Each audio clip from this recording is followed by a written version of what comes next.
Biografi Romo M. Semono Sastro Hardjojo, pendiri paguyuban penghayat kapribaden.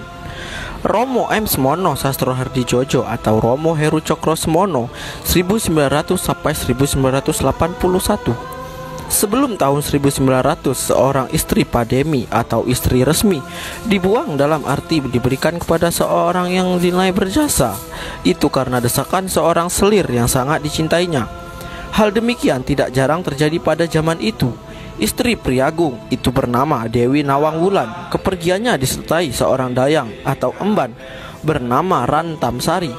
Dewi Nawang Wulan dibuang atau dikendangake dan diberikan kepada Ki Kasandikromo yang sering juga disebut Ki Kasan Kesambi, seorang tokoh spiritual pada zamannya yang berdiam di Desa Kalinongko, Gunung Damar, Kecamatan Loano, Kabupaten Purworejo, Jawa Tengah.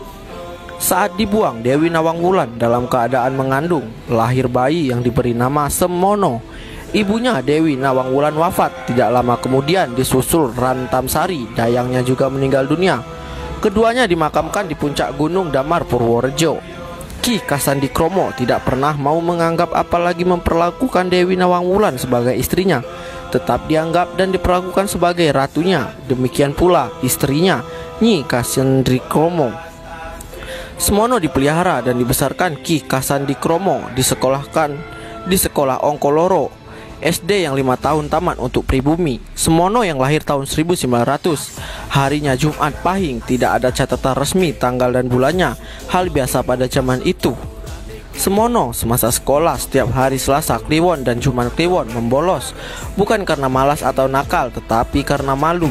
Pada saat matahari tepat di atas, saat semua orang tidak ada bayangannya, Semono bayangannya 12 karena selalu jadi tontonan teman-temannya, jadi malu, maka lebih baik membolos.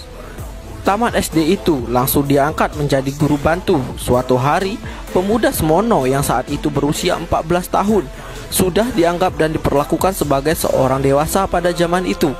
Disuruh Nyi Kasan mengambilkan minyak di dalam satu bilik rumah mereka. Ternyata di dalam bilik itu tertidur lelap seorang gadis kemenakan Nyi Kasan. Dalam kelelapan tidurnya, kain yang dipakai tersingkap, jadi tubuhnya kelihatan terbuka. Pemuda Semono melihat itu mengkorok atau berdiri bulu di tubuhnya. Semono langsung merenung, mempertanyakan apa sebenarnya yang menggerakkan bulu-bulu tubuhnya itu. Renungan demi renungan tidak menemukan jawaban. Akhirnya Semono memutuskan minta izin Ki Kasan untuk pergi bertapa. Semono yang berusia 14 tahun itu bertapa di tepi laut selatan di Cilacap. Bekasnya atau petilasan masih ada sampai tulisan itu ditulis berupa 2 rumpun bambu di dalam komplek Pertamina. Sekalipun sudah berusaha dengan berbagai cara, tidak bisa membongkar kedua rumpun bambu itu. Semono bertapa selama 3 tahun, 1914 sampai 1917. Hasilnya mendapat cangkok Wijoyo Kusumo, berbentuk seperti bunga kering, berwarna coklat kehitaman. Kalau dimasukkan ke air akan mengembang sebesar tempatnya. Semono kecewa karena bukan itu yang dicari. Beliau mendapatkan wangsit atau ilham untuk melanjutkan laku sampai tahun kembar 5, dan di timur nantinya akan dia temukan apa yang dia cari. Baju yang dikenakan Semono selama 3 tahun bertapa hancur dengan hanya bercawat dedaunan. Semono pulang jalan malam, siang sembunyi, malam jalan. Takut dan malu kalau bertemu orang. Sampai di rumah bukannya dirayakan, tetapi malah sudah disediakan lubang atau lueng. Lalu pemuda Semono oleh Ki Kasan ditanam atau dipendem selama 40 hari 40 malam, hanya diberi batang gelagah untuk bernapas. Dan setiap usai menanak nasi, Nyi Kasan mengumpulkan asap nasi itu ke dalam lubang gelagah. Selanjutnya Semono sambil menjadi marsose atau sekarang marinir berkelana, tetap menjalani laku. Kalau siang dinas, malamnya berendam di laut menjala. Tidak pernah dapat ikan itu. Dilakukan sampai tahun 1955. Tanggal 13 malam 14 November 1955, kebetulan jatuh malam Senin Pahing pukul 16.05. Banyak orang di Perak, Surabaya terkejut menyaksikan rumah Letnan KKU atau sekarang Letnan 1 Marinir terbakar. Tetapi setelah didekati, ternyata bukan api, melainkan cahaya. Bahkan ada kereta keemasan atau kereta kencono di langit yang turun masuk ke rumah Letnan Semono di Jalan Perak Barat nomor 93 Surabaya. Peristiwa itulah yang dikenal sebagai mijilnya Romo Heru Cokro Semono. Pernyataan beliau saat mijil menyatakan bahwa ingsun mijil arso nyungsang buwono Bali, arso gelar jagat anyar. Ingsun atau bukan aku, mijil hendak memutarbalikan jagat, maksudnya jagat kecil pribadi manusia, mikrokosmos, dan hendak menggelarkan dunia baru, mikrokosmos baru. Artinya, kalau selama ini kita selalu memperbudak hidup, selanjutnya terbalik, kita sebagai manusia akan menjadinya abdinya sang hidup. Mulai saat itu, Romo Heru Cokrosemono memberikan siapapun yang menghendaki.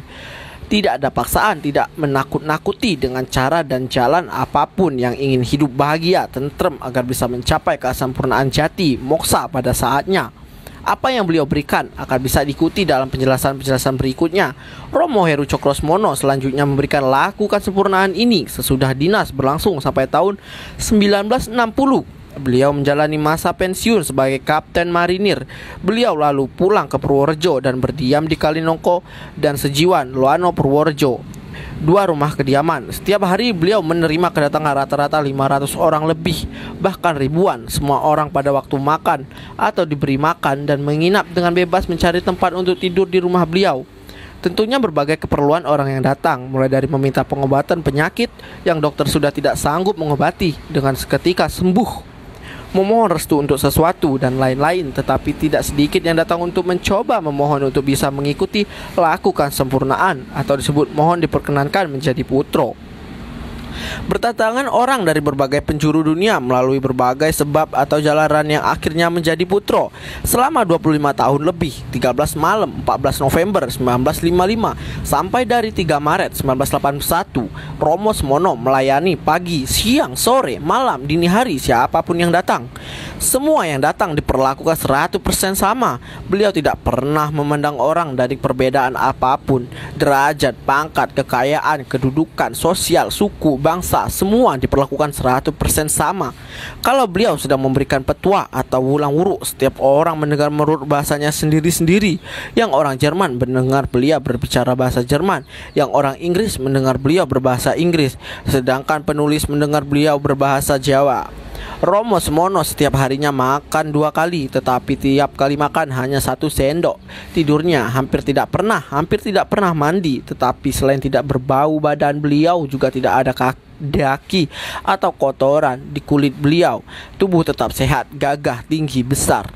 Hal-hal luar biasa atau mukjizat yang beliau tunjukkan kalau ditulis semua akan menjadi satu buku sendiri.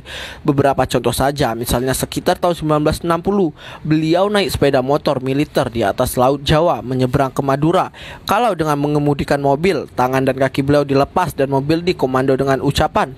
Beberapa kali orang menyaksikan beliau menghidupkan orang yang telah dinyatakan mati oleh dokter dan siap dikubur. Beliau sering berada di beberapa tempat pada saat yang sama, dan di tiap tempat beliau makan minum seperti biasa. Setiap kali sekalipun dihadapkan beliau menghadap ratusan orang, beliau bercerita, dan setelah selesai bercerita ternyata semua pertanyaan dan persoalan yang ada di benak hadir sudah terjawab semua. Romo Heru Cokrosemono wafat tanggal 3 Maret 1981 dan dimakamkan di Kalinongko, Loano, Purworejo. Romo Semono tidak dikaruniai anak, tetapi meninggalkan ratusan ribu, mungkin jutaan putro yang tersebar di mana-mana, dan peninggalan beliau yang paling berharga adalah sarana-sarana gaib bagi mereka yang ingin hidup bahagia, tentrem, agar bisa menjalani dan mencapai kesempurnaan jati pada saatnya masing-masing. Tinggallah beliau yang terakhir, yang sampai sekarang dipelihara atau dipepetri atau dilestarikan oleh putra-putranya. Dilestarikan dalam arti tetap dihayati dan diamalkan dan diberikan kepada siapa saja yang menghendaki, tanpa memandang perbedaan apapun yang ada pada manusianya. Jadi sifatnya universal. Nah, itulah sedikit cerita biografi Romo Semono. Jadi